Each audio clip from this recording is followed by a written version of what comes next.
Ok, sigamos. Bueno, sobre el imperialismo ateniense. Resulta que Atenas llega a ser una democracia imperial. No por el hecho de practicar la democracia, dejan de practicar su imperialismo. Entonces, al ser imperialistas, empiezan a expandir la democracia como un sistema de gobierno en las otras ciudades que estaban bajo su égida, bajo su dominio. Ellos buscan crear un imperio terrestre en Grecia y uno marítimo en el Egeo. Ese es el gran problema cuando se empiezan a enfrentar con Esparta. Porque Esparta les había respetado su dominio marítimo, pero Grecia quiere también tener un dominio terrestre y lógicamente va a chocar con Esparta, especialmente en el mar Egeo. En el 470 a.C., los aliados voluntarios o subyugados son los que forman la Liga de Delos con Atenas. Se convierte en un imperio terrestre, lo cual lo lleva a un enfrentamiento con Esparta. Todo esto sucede después de las guerras médicas. Y pasa la primera guerra del Peloponeso. No me confundan con lo que más quieran.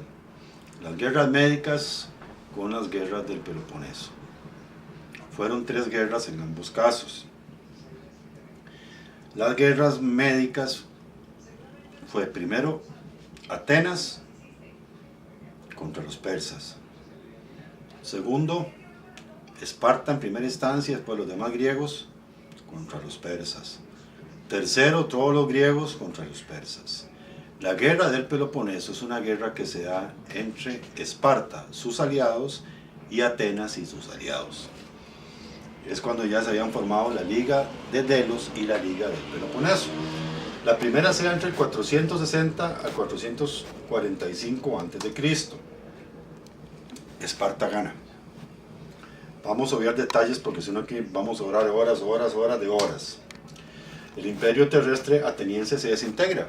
Esa es la condición que le pone Esparta. Se firma una paz por 30 años. Esparta reconoce la existencia del imperio marítimo ateniense. Dijeron, ok, está bien, ya Esparta ganó, vamos a hacer una cosa. Yo soy Atenas y yo me quedo en el mar y Esparta se queda en tierra. Atenas por su lado reconoce el imperio terrestre espartano. Todo muy lindo hasta ahí, todo muy bien.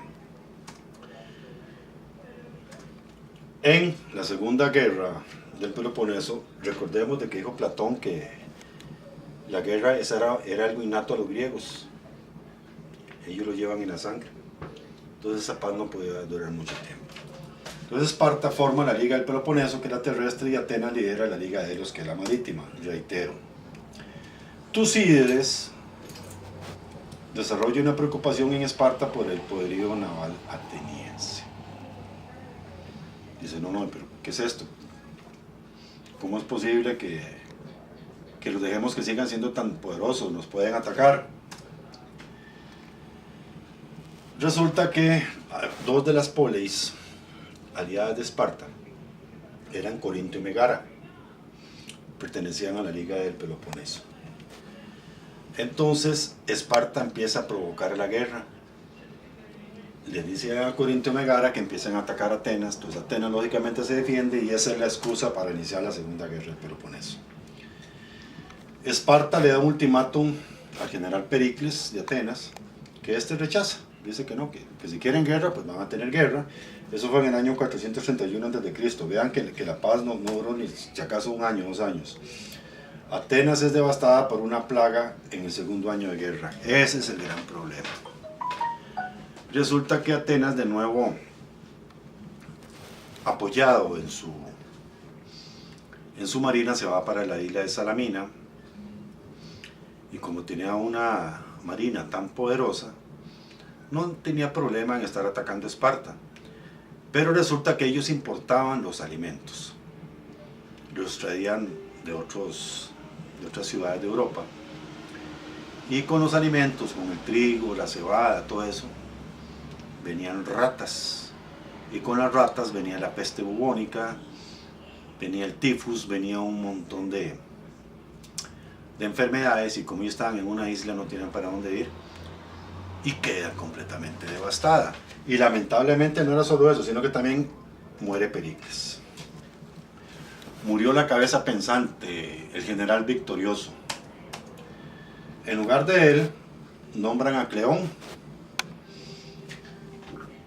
Cleón era un general bueno. Y por Esparta mandaba a Brásidas. Los dos generales se enfrentan y mueren en la batalla de Anfípolis. Entonces ambos ejércitos quedan descabezados. Se firma la paz de Nicias, la famosa paz de Nicias, que era una paz, una tregua por 50 años. Veamos la diferencia entre un armisticio y una paz. Veamos el caso de la guerra de Corea, ahí hay un armisticio.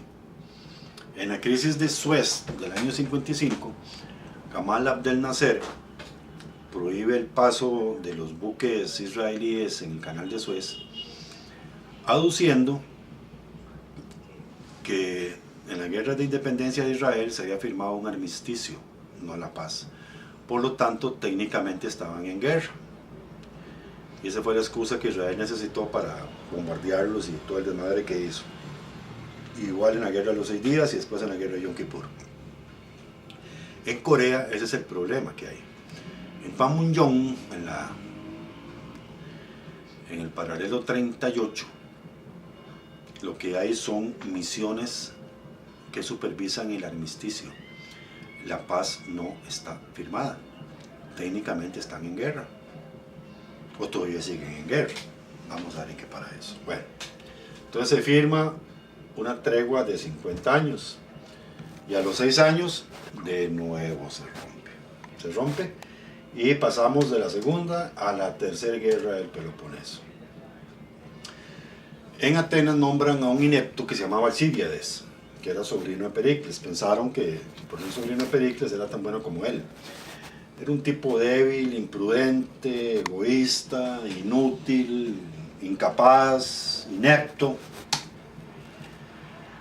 Manda a invadir Sicilia, que hoy día es de Italia, en ese momento era una polis griega, que estaba en poder de Esparta.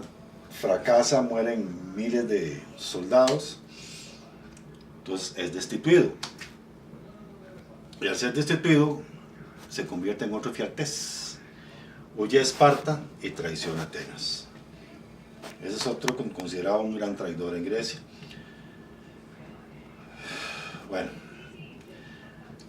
en la segunda gran batalla, que es en Siracusa, los espartanos derrotan a Atenas casi que definitivamente, y eso repercute en la democracia ateniense. Ya la democracia no la consideran un buen sistema de gobierno porque no tienen la disciplina militar que tiene Esparta y están perdiendo la guerra. Entonces se establece una oligarquía aristocrática de forma temporal y eliminan la democracia. Los atenienses crean nuevas flotas y ejércitos gracias a este nuevo sistema de gobierno, pero resulta que en la batalla del Helesponto es destruida la flota ateniense en el 405 a.C. La gran potencia marítima deja de serlo y Esparta los derrota. En el 404 a.C. Atenas es rodeada y cae. Esparta toma Atenas. Pero lógicamente jamás le van a respetar su espiritualidad, su filosofía y ese montón de cosas. Y además los atenienses estaban cansados de pelear. Para los espartanos era como un juego de ajedrez. Felices de la vida peleando. A los atenienses no. Bueno, consecuencias de las guerras del Peloponeso. Si bien es cierto, la generalidad ateniense estaba cansada de pelear, recuerden que yo les hablé en un principio sobre Grecia, sobre los regionalismos y las lealtades regionales. Entonces, esto provoca la invasión de Esparta a Atenas, que se forma una especie de guerrillas, como el mariscal Cáceres en la Guerra del Pacífico entre Bolivia, Chile y Perú, que él, aunque ya Chile había tomado la mayor parte del Perú, él siguió peleando en Chosica, estaba como a 40 kilómetros de Lima, y nunca se dio por vencido. contra los chilenos. Bueno, esto provocó 70 años más de guerra, aunque Esparta estuviera instalada en Atenas. Mientras esta guerra duraba entre Esparta y Atenas, resulta que hay otra polis que se va fortaleciendo y nadie se da cuenta. Es Tebas. Tebas empieza a capitalizar la debilidad de las dos grandes potencias con tantos años en guerra. Estamos hablando de más de 150 años que están en guerra. Atenas es derrotada y sigue 70 años más en guerra. ¿Cuántas generaciones fueron ahí? Estuvieron ahí. Hubo gente que nació y murió dentro de la guerra. Entonces Tebas empieza a fortalecerse. Mientras tanto, en Esparta establece unas diarquías diferentes a las que tenía en su propio gobierno, que eran 2 reyes. Estas diarquías ya no es de 2 reyes, sino que son 10 hombres, que son consejos de 10 hombres dirigidos por ellos. Valga decir, testaferros de ellos. Estos llegan a ser 30 miembros impuestos por Esparta, y se les conoce como los 30 tiranos. Ya en ese momento en Atenas el nombre tirano ya no era como se los enseñé al principio. Ya el tirano era un sentido peyorativo gracias a Hipias. Ya el tirano tenía el sentido que tiene actualmente, como el dictador de Corea del Norte. Entonces despreciablemente los llamaban tiranos. A esta gente que eran los testaferros traidores puestos por Esparta. En el 403 a.C. restablecen su democracia, reconstruyen su marina y logran echar a los espartanos. Vuelven a ser una potencia. De nuevo el ave fénix. De nuevo pasa la edad oscura y de nuevo Atenas renace. Bien. Mientras esto sucedía, bueno, pasaron cientos de años, ¿verdad? Casi 200 años. Tebas, como les dije, se estaba fortaleciendo. Estaba en una esquinita, tranquilos. El rey de Tebas se llamaba Epaminondas. Un nombre bastante vacilón. Entonces, Epaminondas reta a los espartanos y en la batalla de Leuctra sucede algo que durante más de 500 años no había sucedido. Esparta pierde. Y a Esparta le pasó lo que le puede pasar a Israel si pierde una guerra. Si Israel pierde una guerra, que nunca ha perdido, desaparece. Entonces Esparta desaparece como potencia. ¿Por qué? Porque Tebas le ganó. Increíble. Pero quién sabe qué fue lo que hizo Epaminondas. Y lo derrotó. Epaminondas muere en otra polis que se llamaba Mantinea. Bueno, después de Epaminondas aparece Filipo II de Macedonia. Ese estornudo que escucharon fue el de mi hijo. ¿Se lo dijo? Yes. Fue Filipo II de Macedonia, otra polis griega. Filipo II de Macedonia derrota a los tebanos, derrota a atenienses, espartanos y a cuanta gente se le puso enfrente y al fin logra unificar políticamente y territorialmente a todo Grecia. Filipo II de Macedonia, antecesor de Cleopatra. Sí, Cleopatra era de Egipto. Este era Epaminondas y este era Filipo II, el que logró unificar todo Grecia. Después que Grecia estaba unificada, dentro de su unidad política se debilitó y fue cuando ya Roma entró. Recuerden que habían muchas polis griegas dentro del territorio italiano. Roma se expandió dentro de sus fronteras, dentro de las fronteras ibéricas, no solo italianas, sino también portuguesas y españolas.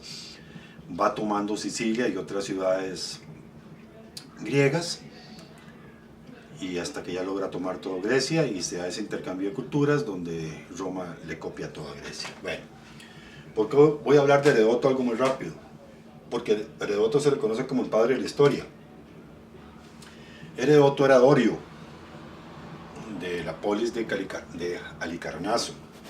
Heródoto era un general que escribió las guerras persas, lo que ahora conocemos como las guerras médicas, y se considera el primer libro de historia. Gracias a Dios, ese libro lo pudieron rescatar y está en el Louvre. Otra de las cosas que Napoleón se robó para Occidente, pero por dicha lo pudo recuperar y proteger. Aquí les reitero que historia quiere decir búsqueda de la investigación, por lo tanto el historiador es un investigador. Él reitera esta famosa frase que las guerras persas fueron una lucha entre la libertad griega y el despotismo persa. La historia en un principio era oral, por lo tanto tendía mucho a la exageración, tendía mucho al yoísmo, tendía mucho a la mentira, porque no se basaba en fuente primaria, sino tal vez en fuente secundaria, o tal vez había una fuente primaria de un soldado que carajo se hacía pasar por un héroe, pero realmente no era así. Eso lo vimos mucho, por cierto, en las guerras napoleónicas. Los dioses, según Heródoto, decía que los dioses eran los causales que explicaban los hechos históricos. Todo era culpa de los dioses. Toda la historia era hecha por los dioses, no por los seres humanos. Entonces él ahí comete ese error, busca una causalidad divina. Como siempre, que el ser humano no sea capaz de explicar su propia historia, sino que tiene que atribuirle a algo para poder ponerle límite a su conocimiento.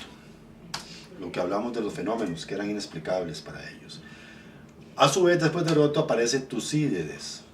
Tucídides era ateniense. Se consideró el mejor historiador del mundo antiguo. ¿Por qué? Era un general también que participó en las guerras del Peloponeso. Pero ¿cuál era la diferencia con Tucídides? Bueno, aparte que fue exiliado, veía la guerra y la política de manera racional. Lo veía como algo humano, no como un hecho fortuito o divino. Decía que el ser humano hacía lo que tenía que hacer sin intervención divina. Tenía malos pies en la tierra. Decía que los hechos históricos eran recurrentes, de ahí es donde nace, jóvenes. Pues cuando lo vean conmigo en geografía, el príncipe de Maquiavelo, que dice que aquel pueblo, primero dijo Maquiavelo, que el príncipe que olvida su historia está obligado a repetirla. Actualmente se dice que el pueblo que olvida su historia está obligado a repetirla, pero todo se inicia desde acá. Recuerden que Maquiavelo, que no sabían admirar mucho a los griegos, muchas de sus obras eran basadas en historia griega. Entonces decía Tucídides que los hechos son recurrentes, es cierto. Y recuerden esto, ¿qué pasó después de la Segunda Guerra Mundial? El mundo olvidó los campos de concentración nazis y en 1990 se dio la guerra de los Balcanes y volvimos a lo mismo. Campos de concentración, asesinatos en masa. ¿Por qué? Porque el mundo olvidó la historia del nazismo. Y la guerra de los Balcanes fue que Serbia contra Bosnia-Herzegovina, Croacia, Kosovo y todo ese montón de gente por cuestiones religiosas, culturales, en fin, y étnicas. El mundo volvió a vivir una masacre de exterminio simplemente por la etnia. Recuerden que ya no hay raza, solo está la raza humana. Este era Heródoto y este era Tucídides. El drama griego. El drama educaba a los ciudadanos y eso era fomentado por el Estado. El Estado fomentaba la cultura. Estoy hablando de Atenas, que les quede esto claro. Atenas y las polis aliadas de Atenas o que estaban bajo la hegemonía ateniense. Aquí Esparta no tiene que ver nada. Generalmente era hecho por 3 actores varones con máscaras. El coro era masculino y narrativo. Cantaban e iban narrando mientras alguien actuaba. Se basaba en mitos o leyendas, historias de los dioses, las famosas tragedias griegas. Esquilo, uno de los grandes escritores trágicos griegos, nos habla de la Orestiada, que son 3 obras que habla de Orestes. Orestes era un tipo que era un soldado, un príncipe, que cuando regresa a su polis descubre que su madre ha matado a su padre porque su madre tenía un amante. Entonces él mata a su madre y a sus hermanas. Las diosas encargadas de la venganza eran las furias, o las ébridas también, aquellas famosas que salen en esta película La furia de los dioses, que no podían ver, que tenían solo un ojo, que se lo prestaban y comían carne humana y toda esa cuestión. Entonces las listadas, estas tres obras de Orestes es cuando él es juzgado y la furia le dan la razón. Entonces en la tercera obra dicen que él actuó en defensa del honor de su padre y es perdonado por matar al amante, a la madre y a sus hermanas. Sófocles, Edipo Rey. ¿Quién no sabe la historia de Edipo? El famoso complejo de Edipo.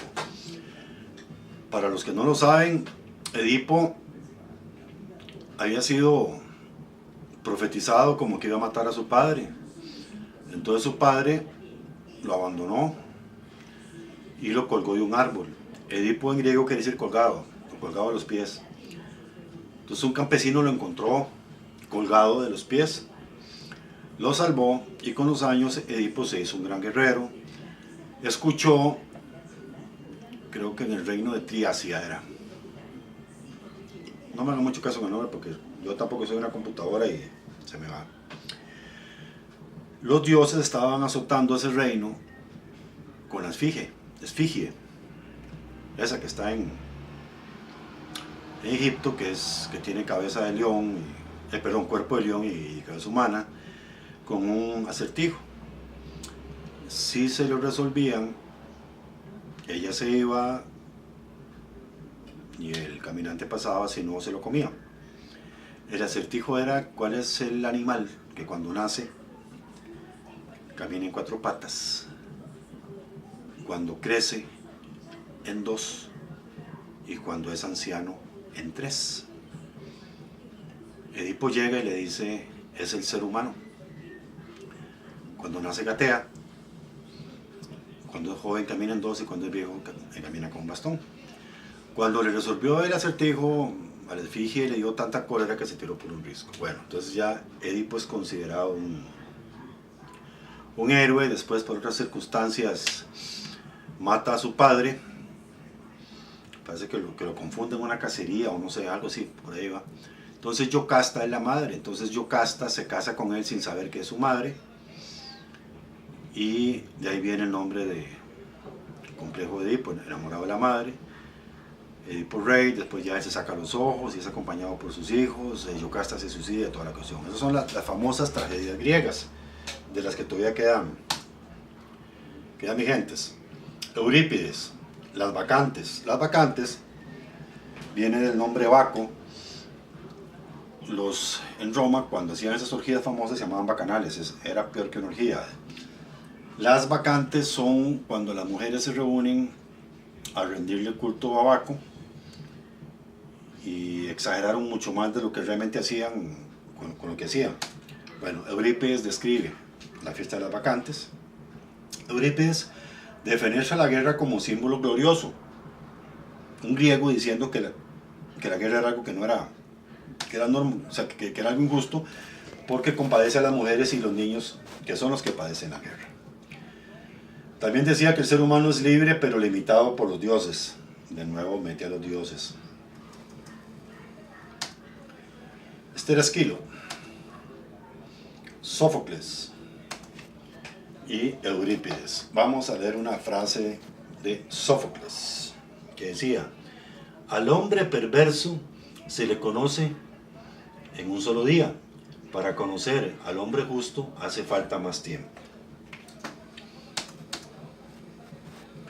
La tragedia griega lleva a la contraparte. Recuerden esto, si hay un sí, hay un no. El sí era la tragedia, el no era la comedia. Es posterior a la tragedia y el principal expositor griego es Aristófanes. Aristófanes inicia sus comedias con máscaras grotescas y bromas obscenas, un lenguaje muy vulgar. se empieza a reír o sátiras en contra de políticos e intelectuales. En las nubes critica a Sócrates, dice que casi que el hombre había pijado, ¿verdad? Que había drogado y que todo estaba en las nubes, y nada que ver, ¿verdad? En Lisístrata ridiculiza la guerra del Peloponeso. Esa obra todavía, es que hace años que no la dan. Si tienen la oportunidad de verla, aunque sea por internet, yo les recomiendo que la vean. No solo se van a reír, sino que van a aprender mucho más de lo que yo les estoy diciendo. Y es una obra muy, pero muy buena. Bastante buena. Este era Aristófanes.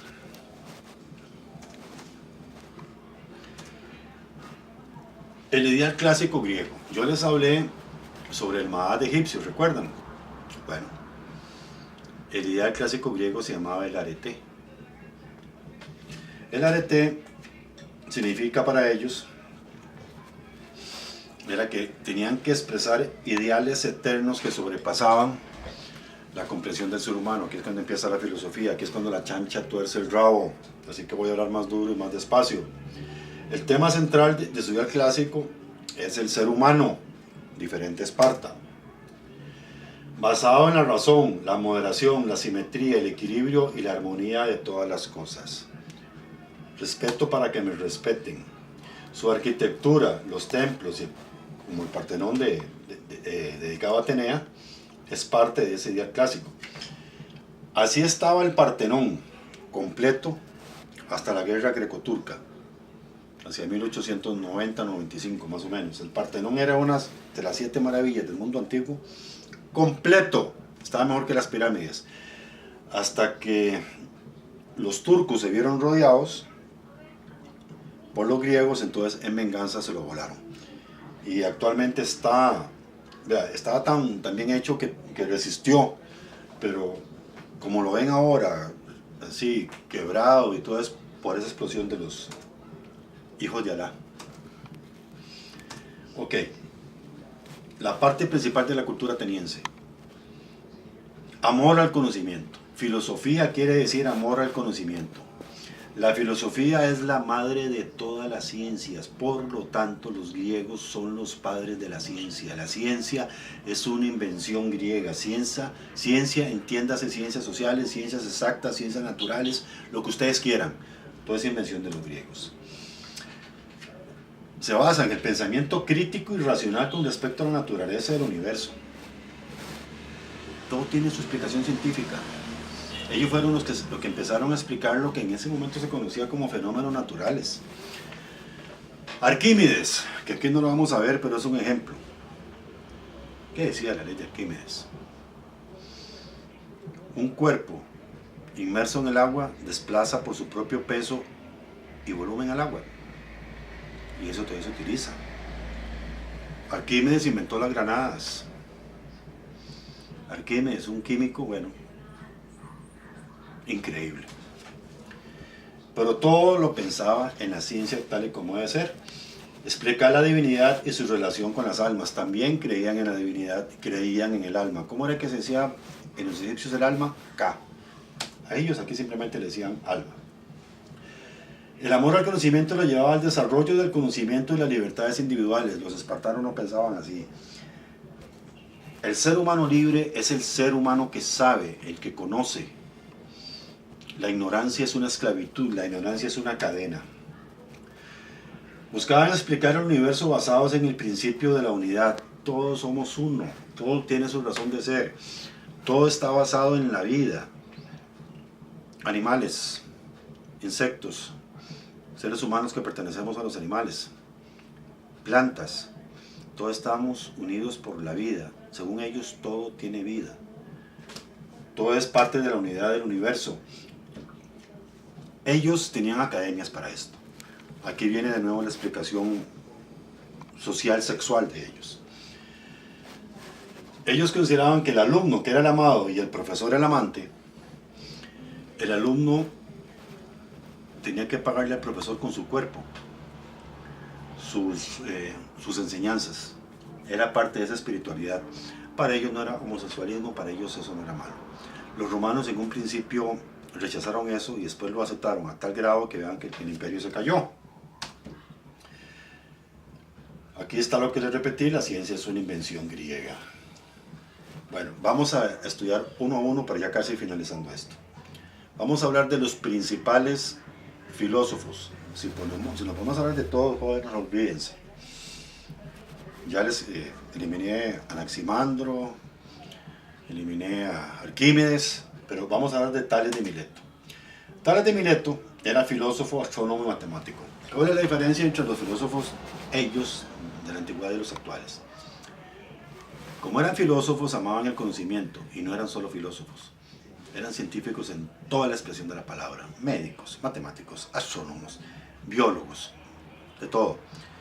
El filósofo actual se dedica solo a la filosofía, y fue muy bien definido por José Ortega y Gasset en su libro La rebelión de las masas, cuando indica que la filosofía es el arte de decir de la manera más difícil las cosas más fáciles. Cuanto más enredado lo diga, más filósofo soy. Nada que ver. Esta gente no. Tales de Mileto era astrónomo, matemático. Él creía en la unidad del universo, que el ser humano y el universo eran uno solo, que todo estaba ligado al agua y el agua era el origen de todo. Si ustedes ven, más del 90% del cuerpo de un ser humano es agua. Ni hablar de las plantas. ¿Cuánto podemos vivir sin comer? 15 días. Sin tomar agua, 48 horas. Las cosas suceden mientras las observamos. Aquí se la peló. Porque él decía que ustedes existen mientras yo los veo. O yo existo mientras ustedes me ven. Una vez que ustedes a mí no me ven, yo me voy, dejo de existir. Bueno, hay que profundizar ese pensamiento. Eso se lo dejo a ustedes. Ya conmigo están aprendiendo lo que es análisis de contenido. La tierra es mi cama y el cielo mi cobija. El hombre era un anacoreta. Anacoreta es sinónimo de ermitaño, para que vayan purificando ese idioma. Era un transhumante. Él iba, caminaba, daba clases y él decía que la tierra es su cama y el cielo su cobija. Dormía en el campo.